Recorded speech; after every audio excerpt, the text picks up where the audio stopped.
अध्यक्ष महोदय, मैं आपका धन्यवाद देना चाहता हूं। सुन रहे हैं अध्यक्ष महोदय, मैं आपका धन्यवाद देना चाहता हूं। साथ ही साथ इस सदन में जो 75वें वर्ष पर संविधान की बहस शुरू हुई है, जहां सत्ता पक्ष से माननीय रक्षा मंत्री जी उन्होंने अपनी बात रखी।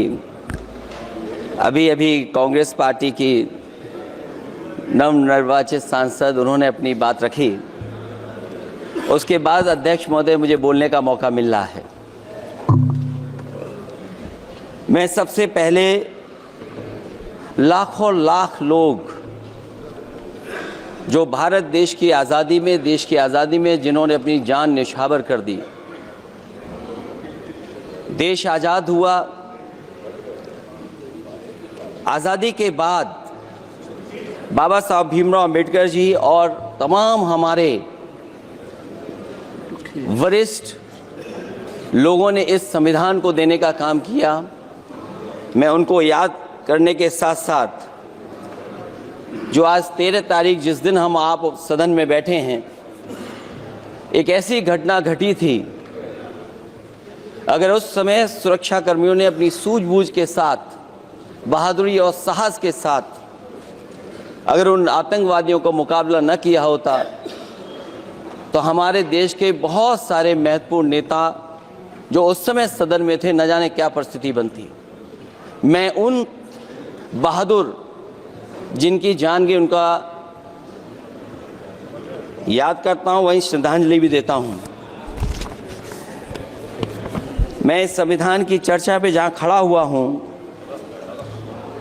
मैं बाबा भीमराव अंबेडकर जी उनको श्रद्धांजलि अर्पित करते हुए जिन्होंने संविधान को देने का काम किया। हमारा संविधान जो तैयार हुआ है, उनकी प्रबुद्ध दृष्टि का परिणाम है कि हमारे पास न्याय, स्वतंत्रता, समानता और बंधुत्व के सिद्धांतों पर आधारित एक महान संविधान हमें मिला है। भारत राज्यों का एक संघ है और हमें विविधता में एकता पर गर्व है।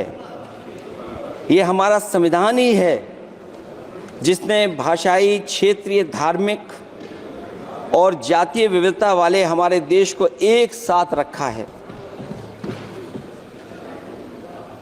ये संविधान डॉक्टर अंबेडकर जी ने कहा था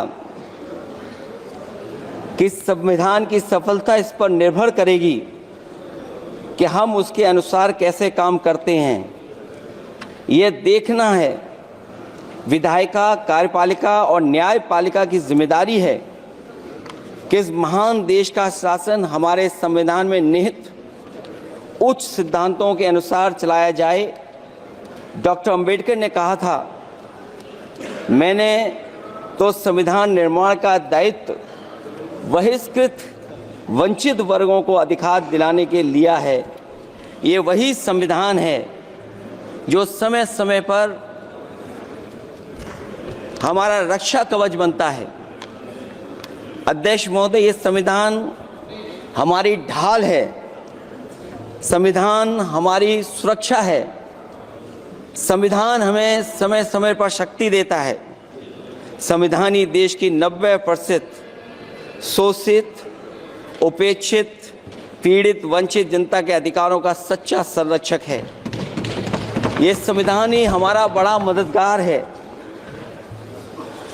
इसलिए ये हमारे जैसे लोग और देश के कमजोर लोगों के लिए और खासकर पीढ़ी के लिए संविधान की रक्षा जन्म मरण का विषय है।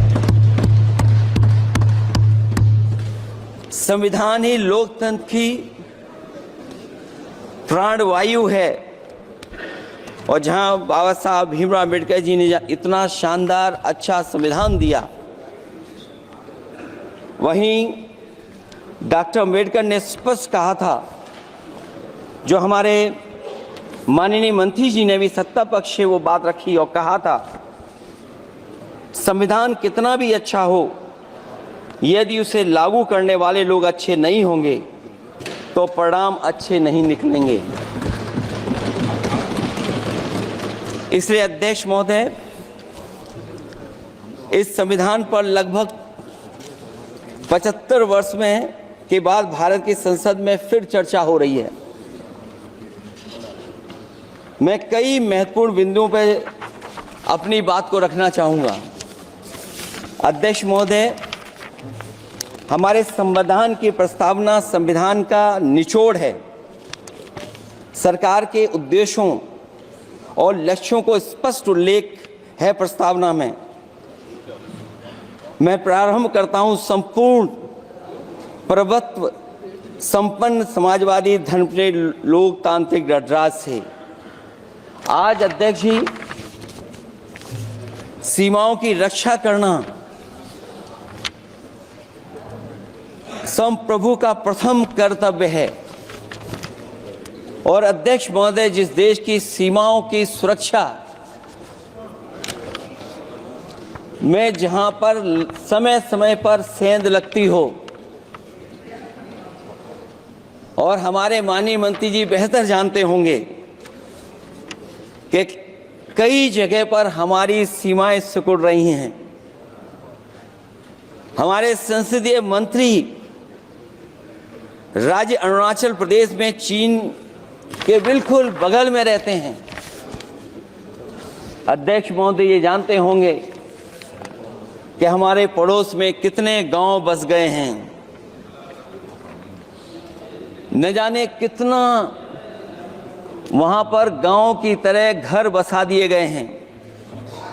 लद्दाख की तरफ अभी दोनों देशों की सेनाएं पीछे हटी हैं। हम अपनी सीमा में ही पीछे हटे हैं, और चीन जो हमारी सीमा में अंदर आ गई थी, वो हमारी सीमाओं से ही आंशिक रूप से पीछे हटी है। और अध्यक्ष महोदय, उस सीमा के पास एक रिजांगला मेमोरियल बना था। हमारे सरकार के लोग ये जानते होंगे कि जिस समय ये बात उठी लद्दाख को लेकर के, उस रिजांगला के मेमोरियल को तोड़ दिया गया। आज वो रिजांगला मेमोरियल वहां नहीं है,